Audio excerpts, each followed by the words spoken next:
లేదో లిస్టులు అయితే రాస్తున్నాం, రాసి తప్పకుండా చర్యలు తీసుకుని చేస్తామని చెప్పేసి మీ అందరికీ చెప్పడం జరుగుతుంది. అదే కాకుండా ఇంకా అంటే మీరు కోరినట్టు మన పంచాయతీలో ఏమేమి పనులు మిగిలిపోయి ఉన్నాయని చెప్పేసి ఈ పంచాయతీకి ఇవన్నీ పనులు తప్పకుండా జరగాలని చెప్పేసి మీ అందరు కోరడం జరిగింది. ఆరో ప్లాంట్లు వచ్చి ఒక 25 లక్షల ఖర్చుకి, సిమెంట్ రోడ్లు మొత్తం పంచాయతీకి ఇంకా ఒక 10 కిలోమీటర్లు మిగిలిపోయి ఉన్నాయని చెప్పేసి చెప్పడం జరిగింది. గ్రావెల్ రోడ్ అంటే మట్టి రోడ్డు వచ్చి 10 కిలోమీటర్లు, దాదాపు 50 లక్షల ఖర్చు. సైడ్ డ్రైన్లు వచ్చి ఇంకా ఒక 15 కిలోమీటర్లు, అంటే 2 కోట్లు ఖర్చుతో. అదే కాకుండా మనకి ఇంకా శ్మశానం ఇన్ఫ్రాస్ట్రక్చర్, శ్మశానంకి కట్టాల్సిన రిక్వైర్మెంట్ అన్ని గ్రామాల్లో దాదాపు 6 గ్రామాలకి ఒక 60 లక్షలు అవసరం అని చెప్పేసి చెప్పడం జరిగింది. ఒక కెనాల్ అంటే పోలిరెడ్డి ట్యాంక్కి ఒక 2 కిలోమీటర్ల కెనాల్ కూడా అవసరమని. ఇదే కాకుండా వాటర్ సప్లై అంటే కదిరినేనిపల్లి ట్యాంకు హై లెవెల్ కెనాల్కి కనెక్షన్ ఒక 20 లక్షల ఖర్చులతో జరగాలని చెప్పింది మీ అందరూ కోరడం జరిగింది. అంటే ఈ 5 సంవత్సరాలు ఏమేమి చేశాం, దాదాపు మీరందరూ చూస్తే ఈ గ్రామాన్ని మీదే దాదాపు 22 కోట్లు ఖర్చు పెట్టాం. ఈ అడిగిన పనులంతా ఇవన్నీ చూస్తే ఇంకా 6 కోట్లు ఖర్చు పెట్టి ఇవన్నీ పనులు అయిపోవాలని చెప్పి మీ అందరూ కోరడం జరిగింది.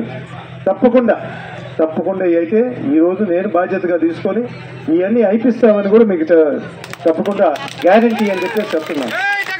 కానీ ఒక పెద్ద అడిగినట్టు మన ప్రాంతానికి అవసరం అనేది ఈ హై లెవెల్ కెనాల్ అనేది మన సోమశిల నుంచి ఇక్కడ నుంచి రావాల్సింది.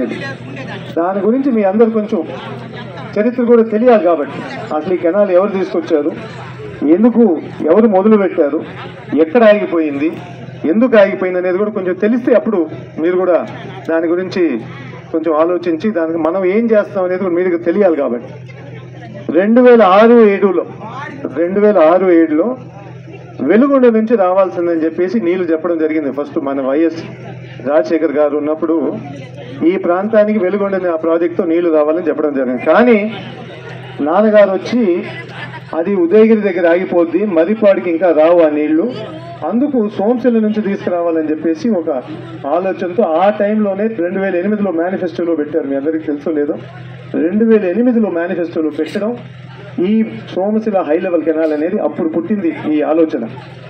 2009లో మీ అందరికీ తెలుసు రాజశేఖర రెడ్డి గారు చనిపోయారు.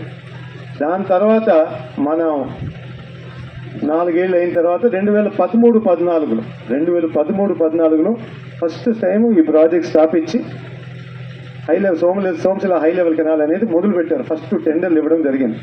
2014 నుంచి 19 కూడా మీ అందరికీ తెలుసు మన టీడీపీ హయాంలో ఒకటి ఫేజ్ స్టార్ట్ చేశారు. ముందుగా పని కావాల్సింది మన పడమటి నాయుడుపల్లి, అసలు అక్కడి నుంచి ఆ ఏరియా అయితేనే నీళ్ళు కిందకు వస్తాయి, లేకపోతే అక్కడ ఏం కాకుండా మనకి ఎంత కట్టినా కానీ ఇక్కడ కెనాల్ చెరువు ఎంత కట్టినా కానీ నీళ్ళు ఇక్కడ చేరవు. మీ అందరికీ తెలుసు అది. కానీ ఆ 5 సంవత్సరాల్లో జరిగింది మీరు అందరూ చూస్తే ఆ ఒక్క గ్రామంలోనే రకరకాలుగా రికార్డులు సృష్టించి లేని భూమి ఉందని చూపించి 2000 ఎకరాల భూమి ఉంటే 4000 ఎకరాలని చెప్పి రికార్డులు చూపించుకున్నారు. అంటే అప్పుడంతా మునుగ ప్రాంతం అని చెప్పేసి రికార్డులు ఎక్కించుకొని డబ్బులు ఊరుగా సరిగ్గా వచ్చేస్తాయని చెప్పేసి రకరకాలుగా సృష్టించారు. కానీ మళ్ళీ గ్రౌండ్కి పోయినప్పుడు ఎవరు కనపడలేదు, ఆ లబ్ధిదారులు కనపడలేదు. అప్పుడు పడమటి నాయుడుపల్లి దగ్గర చాలా వరకు ఆగిపోయింది. మన ప్రభుత్వం వచ్చిన తర్వాత చర్యలు తీసుకున్నాం. ముందు ఒక 2 సంవత్సరాలు అయితే కరోనాతో ఆగిపోయింది మీ అందరికీ తెలుసు. 2022లో స్టార్ట్ చేసాం పడమటి నాయుడుపల్లి మీద ఫస్ట్. మిగతా ఎక్కడైనా కానీ ఆ ఏరియాలో ముందు ల్యాండ్ ఎక్విజిషన్ అంటే భూమి మనం ప్రభుత్వం తీసుకుంటే అప్పుడు ఈ కెనాల్కి ఏమన్నా రూపం వస్తుందని చెప్పేసి ముందుగా దృష్టి దాని మీద పెట్టి దాదాపు 6 నుంచి 8 నెలల్లో మొత్తం పడమటి నాయుడుపల్లి అంతా ల్యాండ్ ఎక్విజిషన్ అయిపించేసి రీహాబిలిటేషన్ అంతా అయిపించేసి ఈరోజు ఒక కొలిక్కి వచ్చేసి వాళ్ళకి రైతులందరికీ డబ్బులు ఇచ్చే పరిస్థితి తీసుకొచ్చాం. దాదాపు ఈ 8 నెలల్లో మన ముఖ్యమంత్రి గారు కూడా కోరడం జరిగింది. ఈ మేనిఫెస్టోలో అంటే మనం ఈసారి పెట్టే మేనిఫెస్టోలో తప్పకుండా మాత్రం ఒక టైం లైన్ ఇచ్చి ఈ హై లెవెల్ కెనాల్ మాత్రం ఈ ప్రాంతానికి చాలా ముఖ్యం అని చెప్పేసి కోరడం. మీకు అందరికీ ఇంకో మాట గుర్తు చేయాలమ్మా, చాలా కోపంగా ఉన్నాం కానీ వినాలి. మీరు గౌతమ్ అన్న మీకు బాగానే తెలుసు కదా, గౌతమ్ రెడ్డి బాగానే తెలుసు కదా. 2021లో 2022లో గౌతమ్ అన్న ఆ దుర్ఘటన జరిగిన తర్వాత మన ముఖ్యమంత్రి గారు వచ్చారు ఇక్కడ, జగన్మోహన్ రెడ్డి గారు ఇక్కడికి వచ్చిన తర్వాత చాలా మంది కోరారు. ఇక్కడ మన ఉదయగిరిలోనే వచ్చినప్పుడు ముఖ్యమంత్రి గారు కోరారు మీకు ఏం కావాలి అని చెప్పి. చాలా మంది సలహాలు కూడా ఇచ్చారు, ఏమైనా మంత్రి పదవి అడగండి, ఇది అడగండి, అడగండి అని. కానీ మన నాన్నగారు కోరింది 2, మీ అందరికీ తెలుసో లేదు. ఫస్ట్ వచ్చి ఇక్కడ ఉండే ఇంజనీరింగ్ కాలేజ్ని అగ్రికల్చర్ అంటే వ్యవసాయం కాలేజ్గా చేయండి. ఈ ప్రాంతంలో రైతులు ఎక్కువ మంది ఉన్నారు, అవసరం అనేది ఇక్కడ వ్యవసాయం చదువుకునేటట్టు వ్యవసాయం కాలేజ్ పెట్టి ఇక్కడ రైతులకు బాగా ఉపయోగపడుతుందని చెప్పేసి ఒకటి కోరడం జరిగింది.